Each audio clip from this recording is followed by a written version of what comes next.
Can't touch you if you're 14, 15, 16, 17 years old.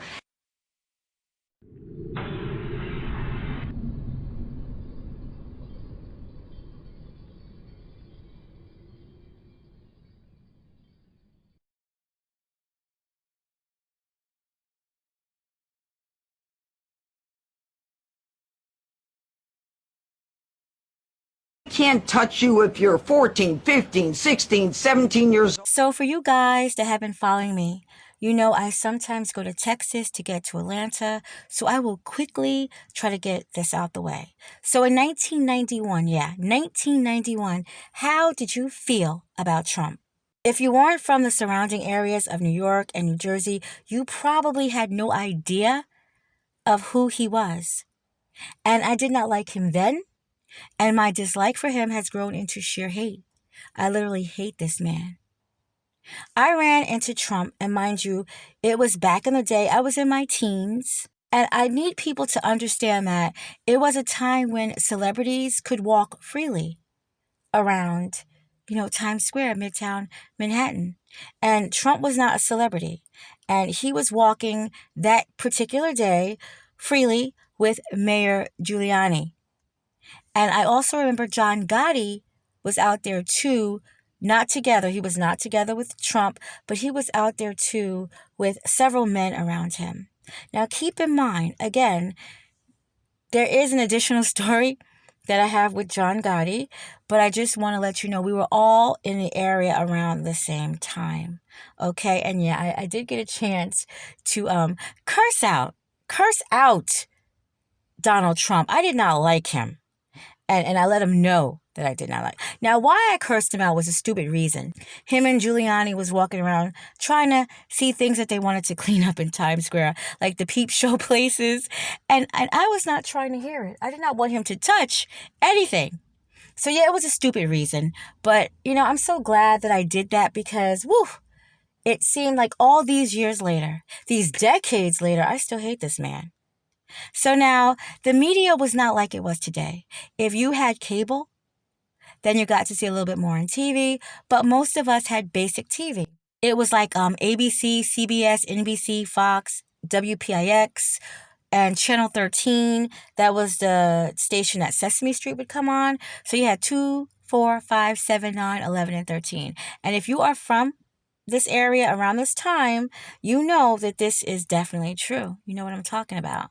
Now, Gotti, he would be top story in the news. He was the Italian crime boss, the mob boss, born out the Bronx, another shout out. And there was like some bodies that they say were connected to Gotti that were found in New Jersey. And again, he was top story. And I really remember all of this like it was yesterday. Now, Gotti, he was well respected. He didn't say much, not in public. He wasn't like on podcasts or on, TV shows, talk shows. That's what was really big back then. We had like Donahue and Sally Jesse Raphael, Jenny Jones. Now, if anybody's talk show, I think he would have gone on. It may have been Geraldo, but I can't say that he was even on that. He was not cut from that type of cloth. He handled his business, and he was not trying to be on talk shows and stuff. So rappers would speak about John Gotti as well. There's actually a whole entire rapper that calls himself Yo Gotti. Let's see, Nice and Smooth, Jay-Z, DMX, Jules Santana. I mean, many more talk about Gotti. Biggie said, quote, "I'm seeing body after body. Our Mayor Giuliani ain't trying to see no black man turn into John Gotti," end quote. So yeah, this was the time that I'm trying to talk about. So stay with me, you guys. Trump knew this at the time. He knew all about John Gotti, I'm sure. Now, Trump at this time was a failed businessman, 6 bankruptcies, anything from the Taj Mahal, the Trump Casino, the Trump Airlines, Trump Vodka, Trump Steaks, Trump College. I mean, all that, much, much more. And those companies are no longer. That is why he wants the Kennedy building named after him, because he knows that will exist. Long after he's dead, he knows that building will still be there. And since he failed at everything else, including his current job, I mean, he wants something to still be in his name, right? Except a horrible presidency, if you ask me. And I'm sure a lot of other people. Trump, believe it or not, he wanted to be called the Donald. You know, sounds kind of like Italian mobbish, right? He wanted to actually be called the Donald. That didn't happen. We just maintained calling him the racist because that's what he was back then. Born into money. Now, I don't even want to put this in the story, but I have to. If you look up the Jogger 5, that's when Trump wanted all 4 of these black innocent teenagers who had spent a long time in jail. But during the time, he wanted them all to get the chair, the electric chair. And at the time, New York City, they don't have the death penalty. That stopped in 1963. He would pay ads out, top stories talking recklessly about these boys. And they were all acquitted of all charges a few years ago. And they asked if he wanted to say sorry. Of course he doesn't want to say sorry. He could care less. These are fools. I'm going to be honest with you. If there were 4 white teenagers, he probably could care less about them as well. But Trump didn't have any affiliation with Gotti. Not at all. They had 2 different types of limelights, you know. I do believe that Trump wanted Gotti's limelight. I do. Now, Trump limelight, you know, he was in the news too. Definitely. I remember him on Howard Stern show, and everybody talks about that. But I actually remember watching Howard Stern. I would watch him a lot. He would come on late at night, I think on Channel 9, and Robin, that was his sidekick, side host, Robin. And we always wondered why the hell Robin was there. It was such an odd thing there, but she was there. And at the time, yeah, Howard Stern was talking to Donald Trump, and he referred to his daughter as a piece of ass. Yeah. And he said it was okay to call your daughter a piece of ass. Even said that he would even go as far as to sleep with his daughter, Ivanka. If Ivanka weren't my daughter, perhaps I'd be dating her. You know? Stop it. Oh, it's so weird. Stop it. You know what? You are sick. Far from protecting his daughter from being talked about as a sex object, he has encouraged it multiple times. On Howard Stern's radio show in 2004 and then again in 2006. Welcome the lovely Ivanka Trump. Still, even Ivanka seemed confused when talk show host Wendy Williams asked about things the two have in common. What's the favorite thing you have in common with your father? Either real estate or golf. Donald, with your daughter? Well, I was going to say sex, but I can't relate that. Donald Trump has always been proud of his daughter. I'd call collect to his office. I was probably, 10 years old. He would pick up the phone every single time, and he'd put me on speakerphone. It wouldn't be a long conversation. He'd introduce me to whoever was in his office. And he was front row when Ivanka took to the catwalk during her short-lived career as a fashion model. Still, Donald Trump repeatedly points out how hot his daughter is, saying last year in a Rolling Stone article, "Yeah, she's really something, and what a beauty, that one. If I weren't happily married and, her father." Was already a walking scandal magnet, famous not just for real estate deals or reality TV, but for how frequently he disrespected women, even his own family. But nothing prepared the world for his deeply unsettling interviews where he crossed every imaginable line, especially when talking about Ivanka and his wife Melania. In a now infamous segment with Howard Stern, Trump joked about Ivanka's attractiveness, suggested he'd date her, and grinned through the backlash like it was a badge of honor. This wasn't a slip-up or a joke taken out of context. It was a pattern. And in that moment, America got a disturbing preview of the man who would later take the oath of office with the same mouth that publicly objectified his own daughter. What kind of man compares his daughter to a hot piece of ass during an interview? What kind of man smiles while doing it? Trump didn't just lack boundaries.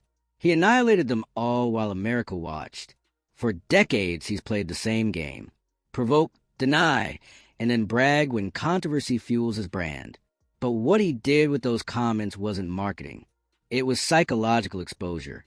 And worse, it normalized the dehumanization a women through humor and arrogance. I tend to like beautiful women more than unattractive women. I don't know. Maybe that makes me bad. You know, the National Enquirer, Howard, did a story on me not so long ago that in the history of the world, nobody has gotten more beautiful women than I have. If you're looking for a rocket scientist, don't turn in tonight. Right. But if you're looking for a really beautiful woman, you should watch. You like girls that are 5'1", they come up to you know where. Do women come up to you and ever offer themselves to you? Yes. They'll walk up and they'll flip their top. Ooh. Wow. And they'll flip their panties. Oh. Body's a 10. What's the face? Well, you never get to the face because the body's so good. Have you ever had sex with a fat woman in your life? I've had sex with women that got fat. I love this. This is fun. Using Jennifer's back to sign a release. Have I what? Ever been with a black woman? Go ahead and say yes. Yes. Okay, yes.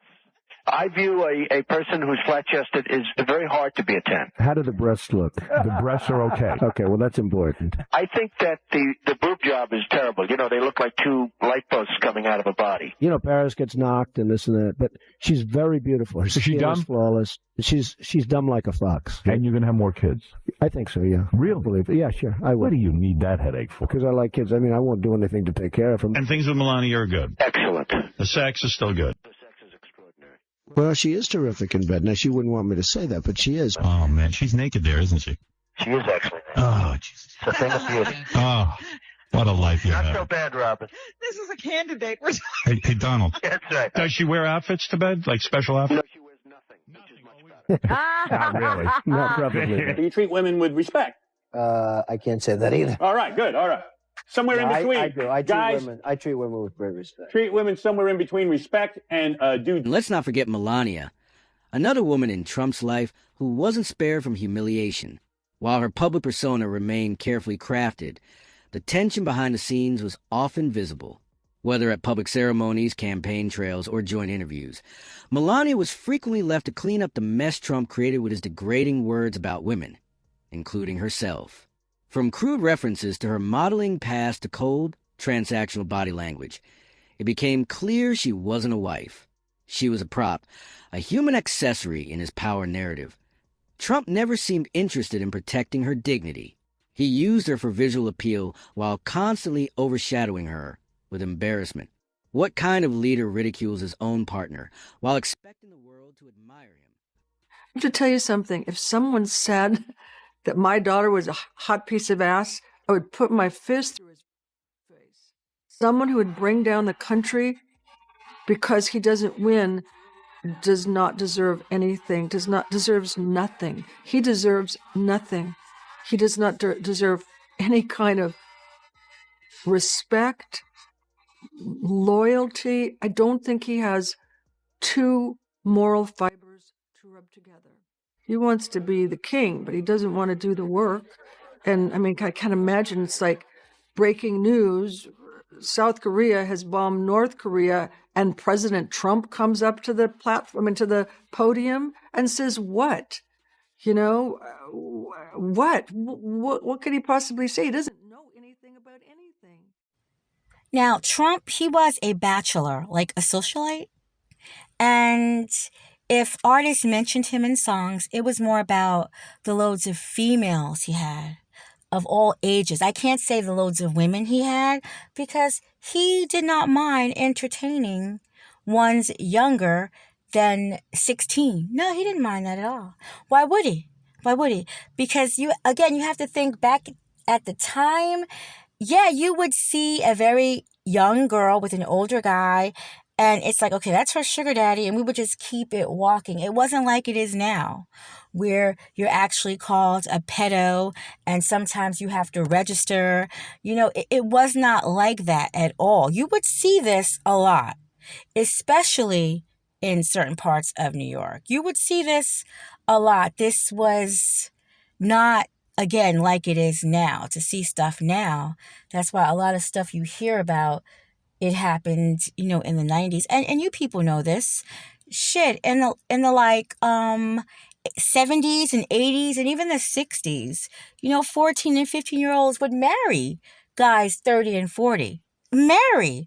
And it was literally okay. So it was It's what they were doing. I'm not going to say it was okay because I was around that age then. It's what they were doing. I wasn't interested in who I would think was an old man. I am so serious. I just wasn't interested in nothing like that. So Trump married 3 times, 5 children later, affairs later, and in the 90s, he was a Democrat. And you have to understand that Trump never wanted to be president at all. Okay? That's what you have to understand. He had multiple sexual misconduct allegations when he was being his socialite, when he was party to party, woman to woman. That's what he was doing out there. He could care less. He was a womanizer. He could care less about anything but, how to be as disgusting as he could, I would say. Donald Trump, welcome to Meet the Press. Well, thank you very much, Ted. You are a registered Republican. Correct. There is a form that is being filed Monday, tomorrow, with the Board of Elections, which says what? Well, it says that I am joining, as of Monday, the Reform Party, which in New York is the Independence Party, and I look forward to doing so. Why are you joining the Reform Party? Well, for one thing, I really believe the Republicans are just too crazy right. I mean, just what's going on is just nuts.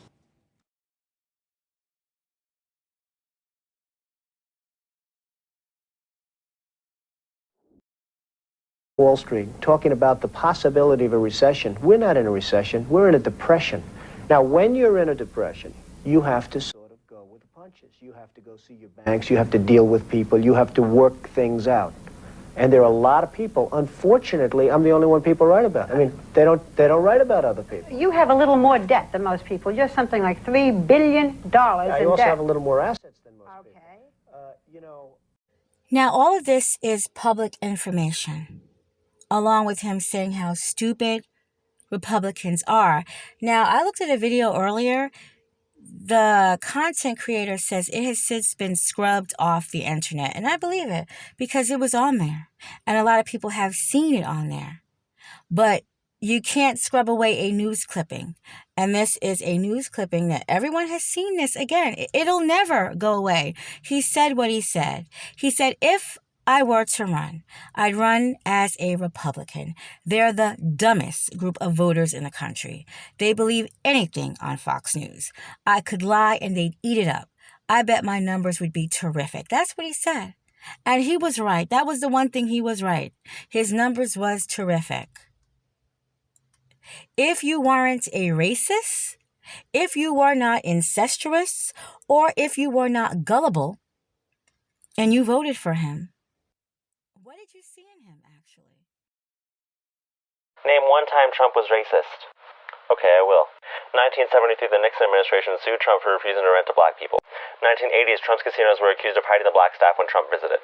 1989, Trump took out a full-page ad arguing for the death penalty for a group of 5 black men that was Central Park 5, effectively putting a bounty on their heads and plaguing them with a lifetime of death threats. He was sued by the Justice Department for discrimination. 1991, black guys counting my money I hate it. The only kinds of people I want counting my money are short guys that wear yarmulkes every day. I think that the black guy is lazy, and it's probably not his fault because laziness is a trait in blacks. It really is. 1992, Trump's casino was fined $200,000 for transferring black dealers off certain tables to appease racist patrons. 1993, Trump said Native American casinos shouldn't be allowed because they don't look like Indians to me. 2000, Trump ran a series of attack ads against Native American casinos alleging, with no proof, that they were guilty of crimes. 2004, Trump fired a black contestant from The Apprentice for being overeducated. 2010, Trump arguing in favor of segregating Muslims in Lower Manhattan. 2011, birtherism. Trump alleged that Obama was Kenyan based on nothing but skin color. He never apologized nor renounced the claim. But again, you people accepted him back in. You people went out there and stood on those lines and got him right back in. And even I know black people got him right back in. And it's horrible. It's horrible. He's seriously the poster boy for entitlement. He really is. And the poster boy for hatred. I've read so many stories of how he has torn families apart. Families that say they're mega and they act like they don't want to have nothing to do with other family members. It's really weird stuff that I've read. He's like an entity. He's like an evil entity that is sitting there and doing the most horrific things but it's right in front of everyone's face. And for some reason, people are afraid to say, okay, enough is enough. I don't know why they don't, but they haven't. And now there's a conspiracy about Charlie Kirk. This is actually what this video was supposed to be about. People are saying that Kirk's death was fake. Even a third person was arrested for the crime, and that was Tyler Robinson, a 22-year-old. And I looked at the pictures and I was kind of iffy. Is this really Tyler Robinson? It looks like the other suspect looks more like that than Tyler does. It was reward money given to Tyler Robinson's father. He in turn gave it to Kirk's parents. Now I'm sure everybody has a good little piece of change over there, but he gave the money to them. Now some people do believe that Kirk is dead, and they believe that the Donald, yeah, he wants to be called that so much, they believe the Donald is behind it. They do. And they also believe that the reason why Kirk is dead is because he kept pushing for those Epstein files to be revealed. Now, people, what scares me is if they finally are revealed, are they going to redact a lot of shit, take a lot of shit out? I mean, someone has read these files. Someone has read them. And we all know that Donald Trump is in those files. We do. Because why are you being so secretive? Hell, if I know I didn't do nothing, you can look at it. I don't fucking care. I'll get copies for everybody. I'll get copies for everybody. I'll get a website. You could read these files your damn self. I mean, like, yeah, because he's on there. He's on there. He was doing some shit on that island with his buddy, Jeffrey. He was.